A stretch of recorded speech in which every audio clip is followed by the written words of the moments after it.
La inflación es uno de los grandes problemas que afrontamos los economistas. En estos tiempos, en todos los países, los precios están subiendo, afectan el poder adquisitivo de la moneda, afectan los salarios, afectan las ganancias de los empresarios también, porque la inflación surge generalmente de una inyección excesiva de dinero por parte del Banco Central. El gobierno gasta más de lo que recibe de impuestos, entonces el dinero tiene que salir de las bóvedas del Banco Central, sale a circular y comienza a presionar los precios. Pero el problema que vamos a abordar hoy es la hiperinflación. Si la inflación es una gripe, la hiperinflación es como el COVID. Si la inflación es como una anemia que debilita el poder del dinero, la hiperinflación es como una leucemia. Es un problema muy grave. Realmente se trata de que los precios van subiendo aceleradamente y van restando rápidamente el poder adquisitivo de salarios, ganancias, y va afectando todo el funcionamiento de la economía. Les voy a contar la experiencia que yo tuve como economista en el caso de la hiperinflación de Nicaragua. Nicaragua en 1979 enfrentaba la dictadura de la familia Somoza. Fue una familia que gobernó Nicaragua durante casi 50 años. El fundador fue prácticamente impuesto por el gobierno de Estados Unidos. Él tuvo 2 hijos, los preparó para que fueran sus sucesores en el gobierno. Y de hecho, sus 2 hijos fueron presidentes. Ahí tienen en la foto al último, Somoza. Hubo una insurrección popular y puso fin a la dictadura. Pero luego vino el proceso revolucionario. El proceso revolucionario significó cambios muy importantes en el país. Se trató de desarrollar un proyecto socialista en Nicaragua. Los Estados Unidos no estuvieron de acuerdo y el presidente Reagan financió una contrarrevolución que comenzó a desangrar al país. Causó 50.000 muertos esa contrarrevolución, esa guerra que tuvimos, esa guerra civil. Realmente, entonces, lo que ocurrió en la economía fue terrible porque, se pueden ustedes imaginar, la insurrección hizo colapsar la economía, pero luego la guerra significó que el ingreso por habitante cayó a menos de la mitad. Retrocedió a niveles de los años 40, 30, 35, 40 años de retroceso. Con la necesidad de financiar el ejército y no teniendo recursos para financiarlo, se usó la maquinita del Banco Central. Sobrevino una hiperinflación tremenda que significó que los billetes mismos tenían que ser resellados. Aquí tienen el mismo billete, resellado a 200.000, eventualmente a 1.000.000, porque el gobierno, el Banco Central, no tenía la capacidad de reemplazar esos billetes a tiempo, ¿no? Y lo que tenía que usar era reimprimirlos nada más porque ya habían perdido valor. Todo eso afectó tremendamente a la ciudadanía.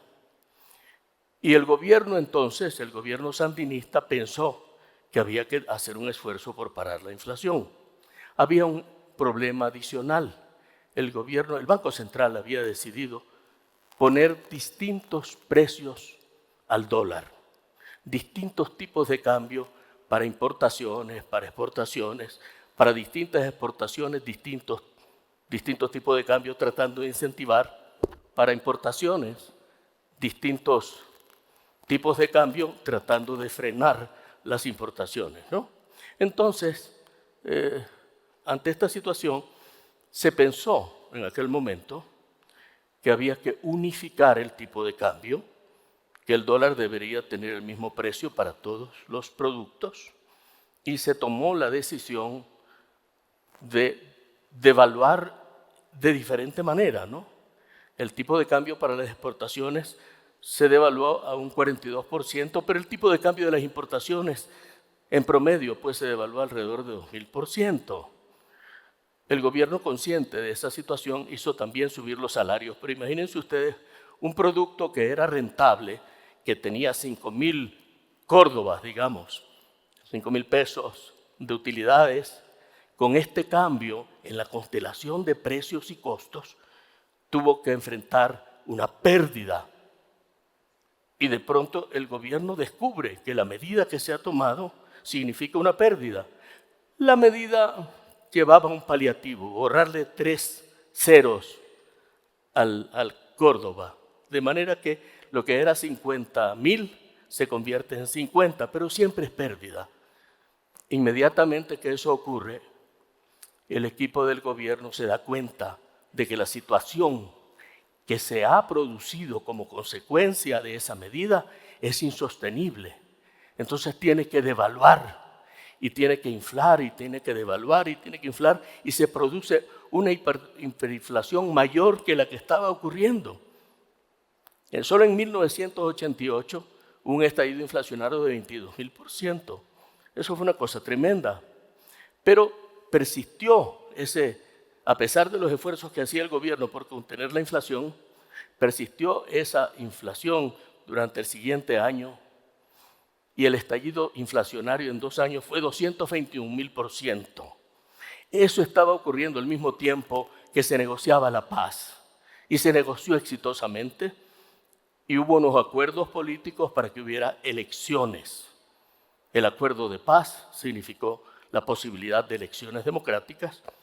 La oposición se unificó y propuso como candidata a una señora que se llama Violeta Chamorro, y ella vive aún, estamos hablando de cosas que ocurrieron hace más de 30 años, y en la campaña electoral ella enfrentó al candidato del Frente Sandinista, que era el comandante Daniel Ortega, que en ese proceso perdió las elecciones, ganó la Unión Nacional Opositora, y entonces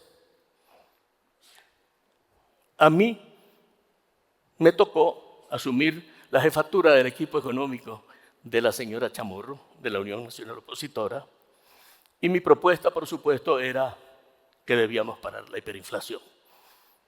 Y de hecho yo hice una promesa, dije en pocas semanas, en pocos meses acabo con la inflación. Me han preguntado si yo sabía que eso era solamente una promesa electoral. Me han preguntado si yo estaba consciente de que eso era prácticamente imposible. Y yo he dicho que sí, que yo creía que era posible detener la hiperinflación en unas pocas semanas. De hecho, esa fue una promesa importante que junto con poner fin al racionamiento y al servicio militar, significó que enfrentando una gran fuerza política, que es la fuerza del Frente Sandinista, que ahora gobierna el país, pues significó que el presidente Ortega, por primera vez en la historia de Nicaragua, le trasladara la banda presidencial, le impusiera la banda presidencial a la candidata de la oposición como resultado de unas elecciones libres. Pero entonces yo tenía que cumplir la promesa, lanzar una nueva moneda, ¿no? Una moneda a la par del dólar. Resulta que nosotros teníamos que hacer varias cosas con este asunto, ¿no? Y mientras nosotros estábamos en el equipo económico pensando lo que íbamos a hacer, resultó que el gobierno saliente tomó una serie de medidas terribles. El gobierno, en primer lugar, congeló los precios de los productos básicos. En segundo lugar, congeló los precios de los servicios que el gobierno prestaba, congeló la energía eléctrica, el agua potable, el transporte público, aumentó los salarios de una manera espectacular, como una despedida política, ¿no? Me voy, congelo los precios, aumento los salarios, y resultó que además decidieron condonar los préstamos de la banca, que era totalmente estatizada, ¿no? En medio de todo esto, por supuesto, se produce un enorme incremento en el déficit fiscal en el periodo de transición entre marzo y abril. Ese déficit es financiado por el Banco Central, se inyectan miles de millones de córdobas a la circulación, mientras se mantiene congelado el tipo de cambio. Entonces, enfrentábamos una transición terrible. Teníamos que pasar de la guerra a la paz. Teníamos que pasar de un régimen autoritario de guerra a un sistema democrático donde teníamos que lidiar poder ejecutivo con poder legislativo, etc. Teníamos que enfrentar también el cambio de la economía totalmente estatizada a construir una economía de mercado y restaurar la economía, reconstruir la economía que se encontraba postrada. Pero por supuesto lo primero que había que hacer era detener la hiperinflación. Esa era mi responsabilidad. Pero por supuesto la nueva moneda tenía que ser respaldada con dólares.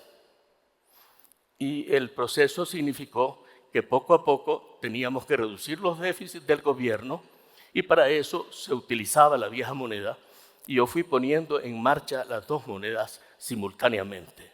Había dólares en la economía, en los bolsillos de la gente, pocos dólares, pero había pocos dólares en el Banco Central y había un ofrecimiento de financiamiento de parte de Estados Unidos, un financiamiento que llegó tarde y llegó mucho menos de lo que se necesitaba. Pero durante un tiempo circularon las dos monedas, la moneda vieja, la moneda nueva, y nosotros tuvimos que inyectar la moneda nueva garantizando su convertibilidad. Si usted tiene un Córdoba oro, va al banco, le dan dólares por él. Pero mientras tanto, la moneda vieja seguía emitiéndose para financiar los déficits que estábamos reduciendo con diferentes medidas de política fiscal. Muy importante fue que decidimos usar una campaña mediática, una campaña publicitaria, y tuvimos éxito. La gente comenzó realmente a creer en el Córdoba oro, a pesar de que estábamos tomando una serie de medidas heroicas. Entonces, mientras yo estaba en el quirófano haciendo lo que podría ser equivalente a un trasplante de corazón, estábamos indexando los impuestos al dólar y estábamos simplificando el impuesto sobre la renta para asegurarnos que los ingresos del gobierno comenzaran a subir. Aumentamos el impuesto sobre ventas de 10 a 15%, pero bajamos los impuestos en bienes básicos que estaban siendo gravados y subimos otros también, ¿verdad?, para bienes suntuarios. Entonces, teníamos que reducir la nómina del gobierno, teníamos un montón de empleados públicos y creamos un programa de retiro voluntario dándole 2 años de sueldo a los que se retiraran voluntariamente. Se produjo un recorte de 20% en la nómina del gobierno y además, por supuesto, hubo que reducir el ejército. Era un ejército de guerra a pasar a un ejército de paz. Lo redujimos en ese momento rápidamente de 80,000 a 25,000 soldados. Por supuesto, esto fue muy doloroso. Hubo un aumento del desempleo y los sindicatos, que además eran del partido de oposición, salieron a la calle. Hubo fuertes sacudiones de violencia cívica en las calles. Hubo una tensión política muy grande y a pesar de que nosotros teníamos un programa de creación de pequeñas empresas para restaurar el tejido del comercio que había quedado totalmente lastimado, desarticulado durante la guerra, nosotros tuvimos que enfrentar el shock de la bomba de tiempo y el shock de la confrontación política. La hiperinflación en 1990, cuando yo llegué al Banco Central, durante la primera semana fue 50%. Es el tiempo en el que uno va al bar, pide una cerveza, la paga por adelantado, porque si espera una hora, ya el precio subió. Esa era la naturaleza de la hiperinflación, ¿no? Pero efectivamente, con todas estas medidas que se tomaron, en cosa de unos pocos meses, logramos controlar totalmente la hiperinflación. La hiperinflación bajó, claro, ustedes pueden imaginarse, era de 100 y tantos % mensual, al bajar a 20, 15, 10, 8% mensual, ya estaba controlada la hiperinflación. En ese momento, sin embargo, yo tuve que salir del Banco Central. La oposición pedía mi cabeza, tenía gente celosa dentro del gobierno que no quería que yo fuera el héroe de la cirugía, y entonces entre todas esas cosas yo estaba consciente cuando entré al quirófano de que iba a salir con las manos ensangrentadas y que hoy iba a tener que asumir el costo político de la reforma monetaria. Pero vean ustedes que la demanda de dinero comenzó a subir porque esa zona gris que ustedes ven en el gráfico significaba la demanda de Córdoba Soro. Yo salí, el gobierno, el siguiente presidente del Banco Central, el ministro de la Presidencia, decidieron que en un acuerdo con la oposición se tomara una medida más heroica aún. Resulta que ellos decidieron devaluar el Córdoba Oro del 1 al 5. Y entonces eso significó que la demanda de dinero perdiera pues confianza, ¿no? Y a pesar de que desapareció el Córdoba viejo, que era el que se usaba para financiar el déficit, la verdad es que poco a poco se comenzó a aumentar la demanda de dinero, pero muy por debajo de donde habíamos logrado hacerlo en los primeros meses de la reforma. Entonces, como consecuencia de esto, tuvimos que, mientras habíamos controlado la hiperinflación, hubo un pico y luego bajó y ya quedó controlada completamente la inflación.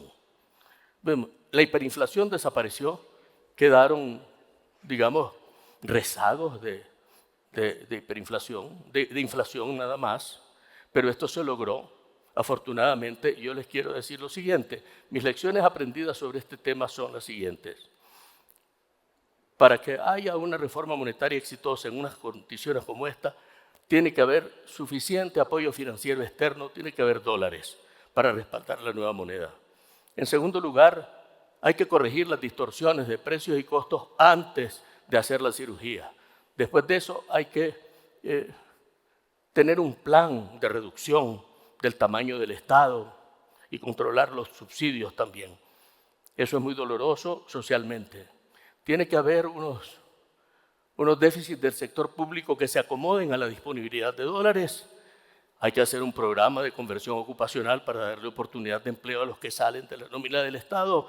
Hay que introducir una nueva moneda hasta que la hiperinflación esté completamente controlada, y la vieja moneda tiene que usarse para financiar los déficits mientras la nueva se introduce gradualmente. Lo más importante, sin embargo, es que todo se logró al final sobre la base de un acuerdo político entre el gobierno y la oposición. La oposición estuvo dispuesta a colaborar con el gobierno, no solamente para poner fin a la hiperinflación, sino para comenzar a normalizar el funcionamiento de la economía. De forma que mi lección, digamos, más importante sobre esto es que cuando los países enfrentamos grandes desafíos, si estamos divididos, si la sociedad está fragmentada y si hay confrontación, no se logra nada. Para lograr sacar a los países adelante, tenemos que trabajar unidos. Muchas gracias.